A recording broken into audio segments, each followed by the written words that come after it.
1 semaine auparavant, et on avait voulu appeler les pompiers. On s'était mis à 4 pour l'allonger sur un brancard. Il hurlait dès qu'on le touchait, gueulant sur moi et les enfants.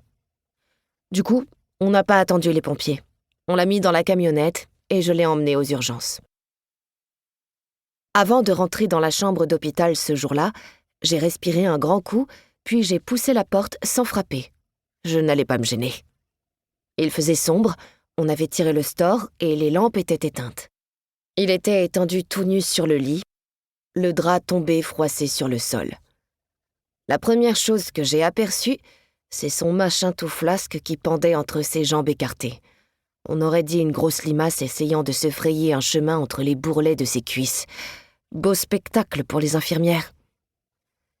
Je me suis approchée, et c'est là que j'ai découvert qu'on lui avait attaché les mains de chaque côté du lit avec des sangles et des bracelets de cuir.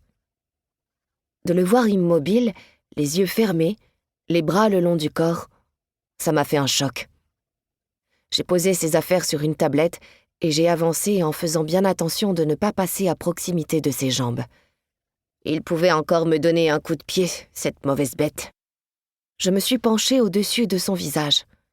Il dormait, les yeux mi-clos, la bouche ouverte et ses grosses moustaches pendouillant avec de la salive collée au bout.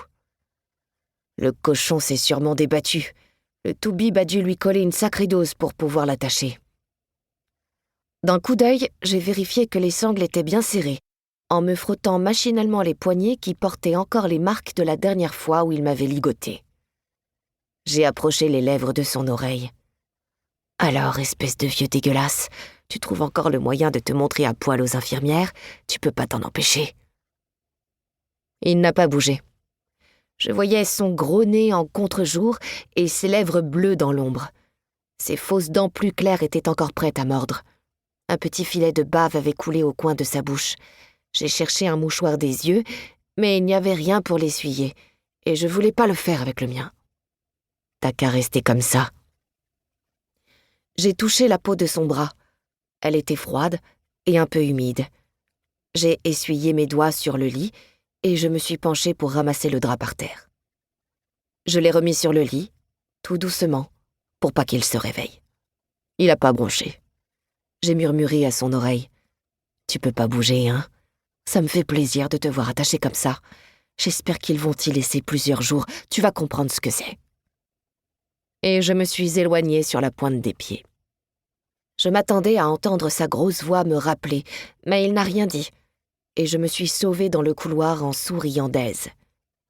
J'ai croisé une infirmière qui m'a regardée d'un drôle d'air. Je m'en fiche, j'ai l'habitude de voir l'effarement dans les yeux des gens. « Il a froid, je vais lui rapporter son pyjama. » Elle a grommelé quelque chose que je n'ai pas compris, et j'ai poursuivi mon chemin en baissant la tête. Marianne m'attendait en bas dans la camionnette. J'ai pris le volant du trafic et j'ai démarré.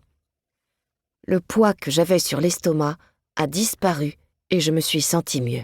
« Qu'est-ce qu'il a dit ?»« Rien, il dormait. Ils l'ont attaché sur le lit, les 2 mains de chaque côté. Bien fait pour lui. Il a dû drôlement les emmerder pour qu'ils fassent ça. Ils l'ont drogué aussi. Il m'a même pas entendu lorsque je suis rentrée. Tu penses, je suis pas restée longtemps. Quand ils lui auront coupé la jambe, il fera moins le malin. Peut-être bien qu'ils lui couperont les 2. Et même la 3e. Celle-là, il ferait mieux de la lui couper tout de suite. » Et on a éclaté de rire. Il y avait bien longtemps qu'on n'avait pas ri comme ça. La dernière fois, c'était quand l'ambulance était partie avec lui et que la vieille tournait en rond dans la maison en disant qu'on était des salopes et que je perdais rien pour attendre. Marianne avait répondu qu'il allait certainement crever à l'hôpital. Avec le sang des cochons, on fait du boudin, mais avec le sien, ils pourront faire de la confiture tellement il a de sucre dedans. On s'était regardés et on s'était mis à rigoler. Dans les derniers mois, il voyait plus rien. Quand il prenait ses médicaments, c'était par poignée. Pour guérir plus vite, il disait. Et nous, on l'empêchait pas. On lui laissait manger de la confiture et du Nutella. Quand il demandait son café, on laissait la boîte de sucre à côté de lui et on le regardait en remplir sa tasse.